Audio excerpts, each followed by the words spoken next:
Hey, hey, what's up, everybody?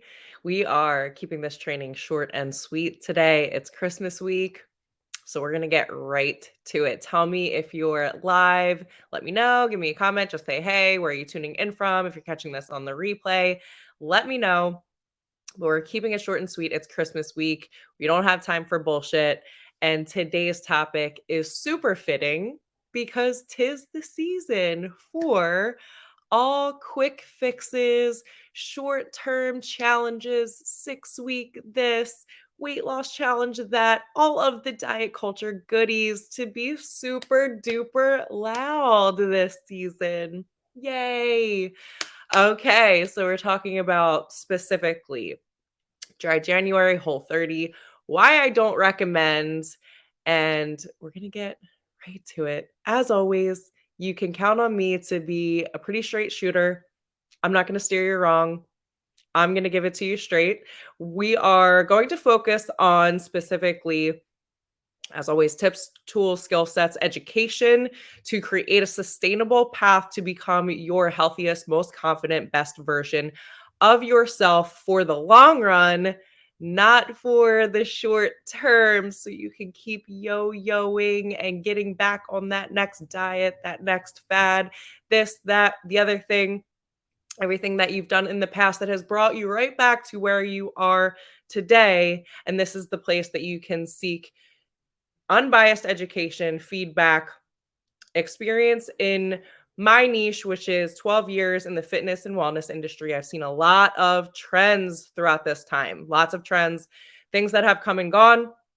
Okay, so Whole30, Dry January, that would be a couple things. Okay, and I know you're thinking about it. You're thinking about it because a friend of yours wants to do it. She needs some accountability. Hey, just be my little accountability, but we can be sober sisters. Yay.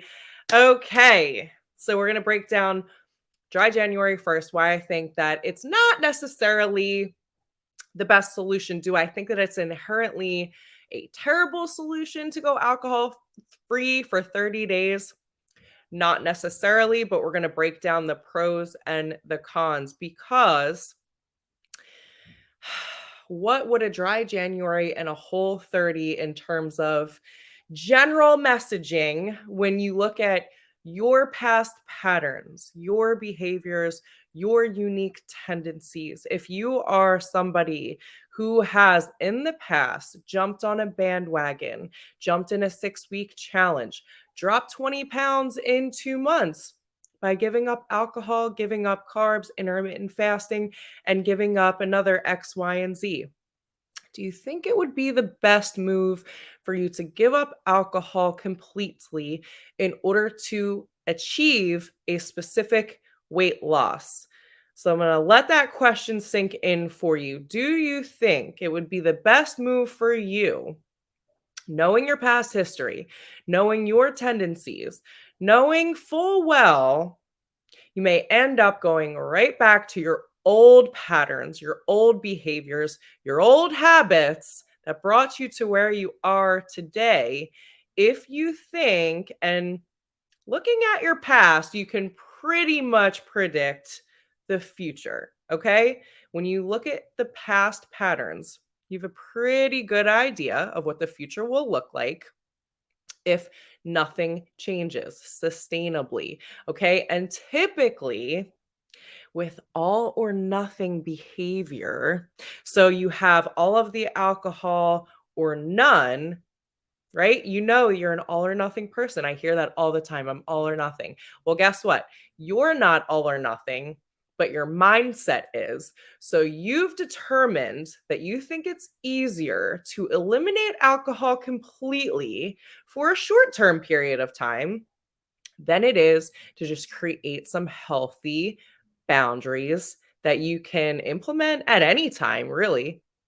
Any time of the year, you can implement boundaries with specific vices, whether it be alcohol, whether it be treats or sweets. We've kind of gone over that in past trainings using the hunger fullness scale and using the emotional hunger scale. If you're somebody who's implementing that, chances are You have a much better idea now than before you started in regards to your hunger. If you're just not hungry, chances are you're not going to continue to eat, especially if you're allowing little treats here and there and not creating a restrictive mindset on any specific food or food groups. But let's get back to dry January.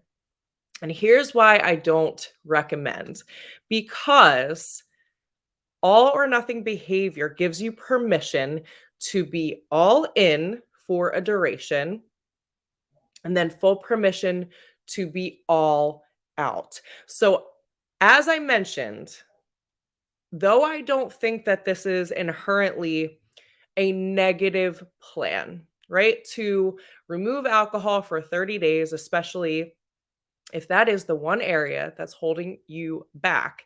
However, I invite you to be very curious.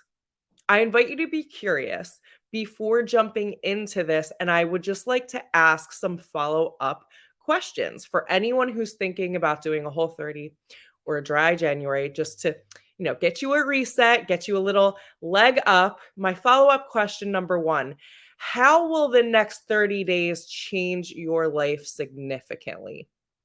I'm actually asking. So if you're somebody who's thinking about it, feel free to type your answer in the chat. How do you think the next 30 days will change your life? Just answer that question as honestly as you can. And chances are, if you're not sure exactly how the next 30 days will impact your life, you could give me a follow up answer, something like, well, I know that if I can give up alcohol for 30 days, it'll be much easier for me to then create some healthier boundaries and healthier habits when it comes to alcohol. So, why not just start that now? That's my follow up question.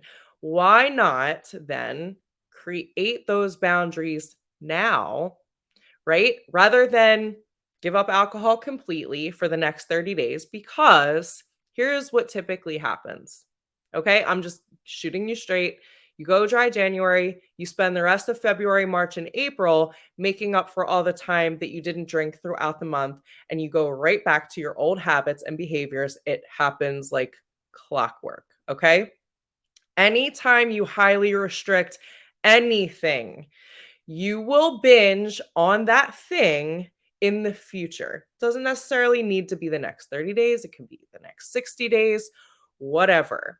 Anything that you place highly restrictive or off limits, you will binge. Okay. If you have that type of behavior around that particular food group, alcohol, sugary drink, whatever.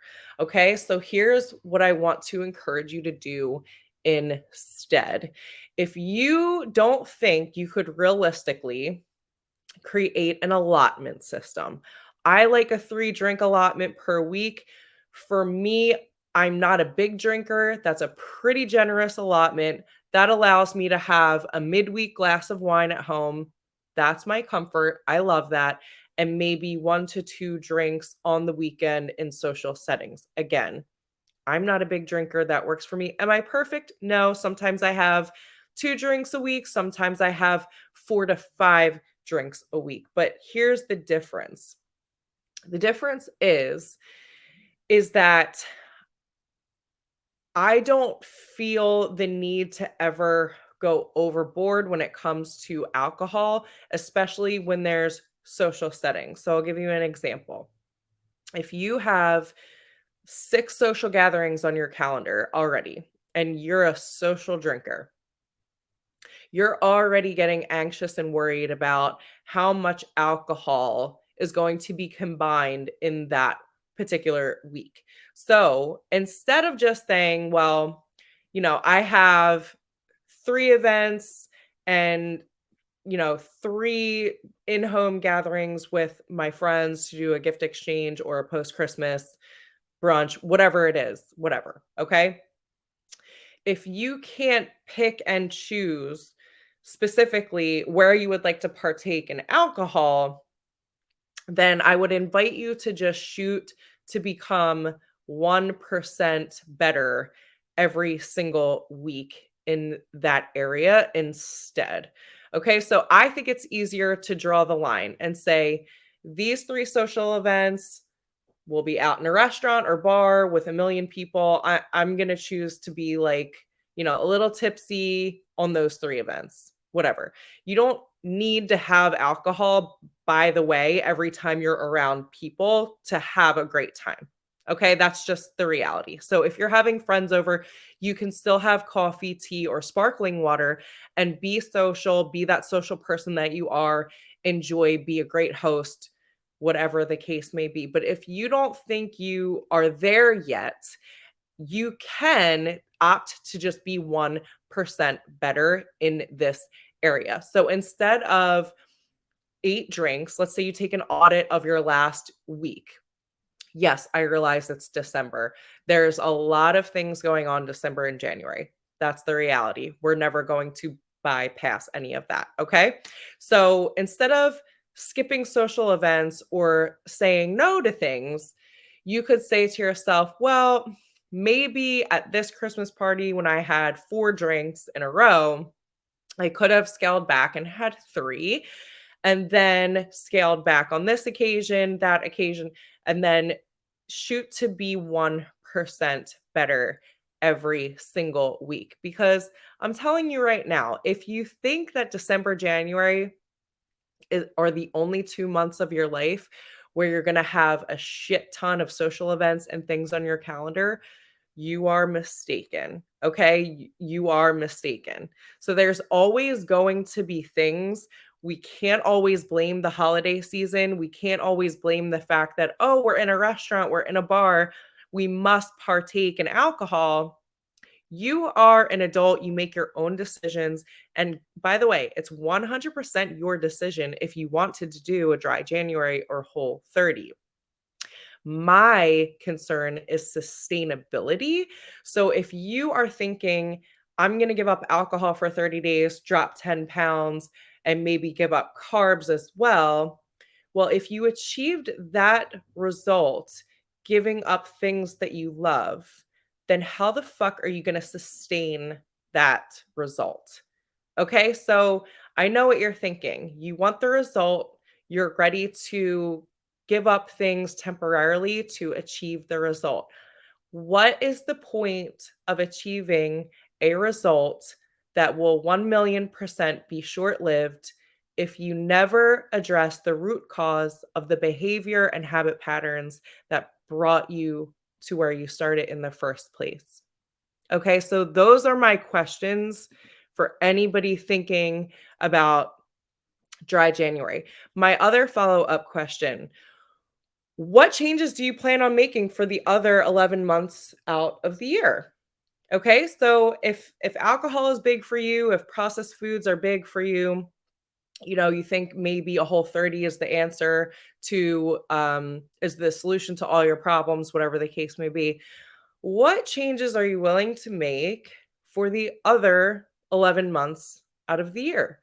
1 month compared to 12 months out of the year is pretty insignificant. Okay. It's pretty insignificant. So I want you to right now take an audit, right? Take an audit of the last 30 days. How many times have you eaten processed foods? How many times have you eaten out in a restaurant and made probably not the best food choice just because you happen to be out? Appetizers, meal, dessert, whatever the case may be. And I want you to just take a look in the rearview mirror for a second and take a quick audit. Don't take a lot of time on this. The next 30 seconds, just envision in your mind, could I have made a better decision here? Could I have made a better decision there? Chances are, if you're not somebody that eats a shit ton of processed foods, you're not going to benefit much from a Whole30. Okay. You may benefit more from taking an extra 15 minutes out of your week to plan your meals out. So it's not necessarily a full revamp and a full audit of your entire kitchen, pantry, refrigerator, whatever. Maybe you do need that, right? Like maybe you could take some things, upgrade them, but the majority of the women that I work with specifically, when I take a look at intake forms and consult calls, when I pull data, I see a lot of women that are living pretty healthy lifestyles as is. And it's just a matter of the smallest adjustments, crossing some T's and dotting some I's, I like to say. So instead of changing everything overnight, which is overwhelming and unrealistic, why not look at the areas where you could improve and make that improvement? So instead of eating out 3 nights out of the week, maybe you can shoot to eat out 2 nights out of the week and take that extra 15 minutes to map out one additional dinner at home for you and your family. If you plan ahead, chances are you'll put yourself in a position to make a better decision. Habits and behaviors are automatic. That's why we call them habit behavior. It's a mindless set of decision making. Okay. So when something is automatic, you first need to put yourself in the position to make that decision automatic. So you might need to put your gym bag right by your door every day for 2 weeks to remind you to go to the gym that morning. Okay. Until it becomes habit and automatic. By the way, it doesn't take 21 days to change a habit. It's more like 66 times. Okay. So think about that habit and repetition and consistency. Okay. So you don't need to be perfect every single day for 30 days in order to change your life. You need to take imperfect action and you need to create better habits. You need to create you put yourself in a position to make better decisions easier. Okay. So instead of completely skipping out on brunch every day or every Sunday in January, give yourself permission to have 3 drinks in a week instead of 7 or 8. Okay. Because 3 is better than 0 and it's also better than 7 or 8. Okay. So that gives you a lot of freedom. Create that mindset that you don't actually have to give up anything. You don't have to give up anything in order to achieve a desired result. You may need to create some boundaries and you may need to temporarily look at the habits that are not serving you. Okay? So if you know that alcohol right now as your habits stand, alcohol is the one thing holding you back and you don't have to give it up. You're not an alcoholic. You're not going to give it up forever, but you do want to create those boundaries. I want you to implement a 3 drink system or a 1% better system each week going forward because that that plan and that path, that roadmap creates sustainable change.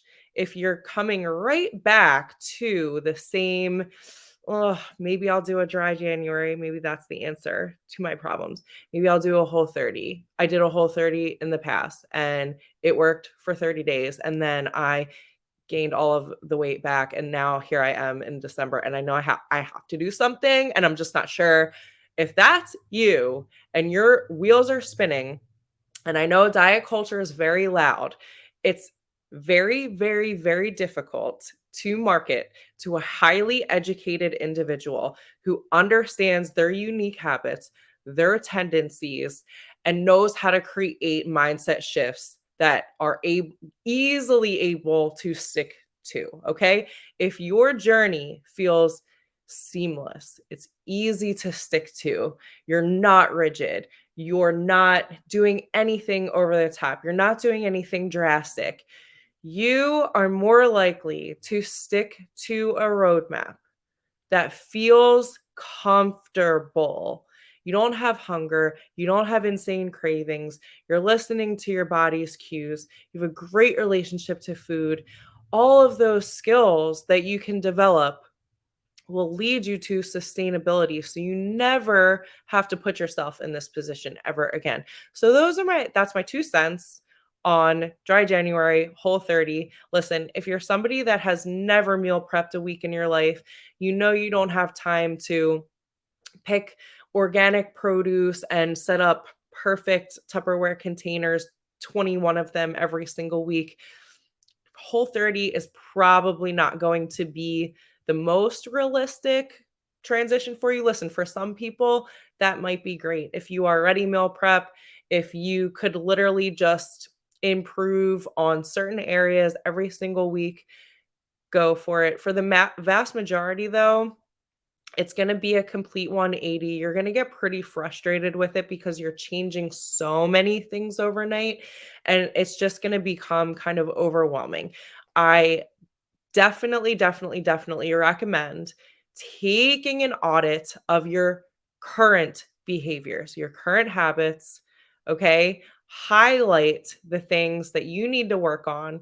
And if you want, I'll take a look, okay? Highlight those areas. My DMs are always open. I'll take a look. I will happily give you an appropriate roadmap. I do this for people all of the time. Hey, implement this X, Y, and Z, follow these steps. They come back 3 weeks later. Oh my God, you were right. I'm down 5 pounds. Caitlin, how the fuck did you know? I do this for a living. Okay. A girl DM'd me 2 weeks ago. She's down 4 pounds because of 3 things that we implemented. If you are stuck, I will happily give you free guidance, a free step-by-step solution. And if you are willing to implement, if you are willing to take that advice, come back, follow up with me in a few weeks and let me know how it turned out for you. That's how confident I am that I have the right solution for you. So I hope you found this training helpful. Recap my follow up questions. Anybody thinking about dry January or Whole30? How will the next 30 days change your life? What happens on day 31? What changes do you realistically plan on making the other 11 months out of the year? So I hope you guys have a fabulous holiday, and I'll talk to you soon.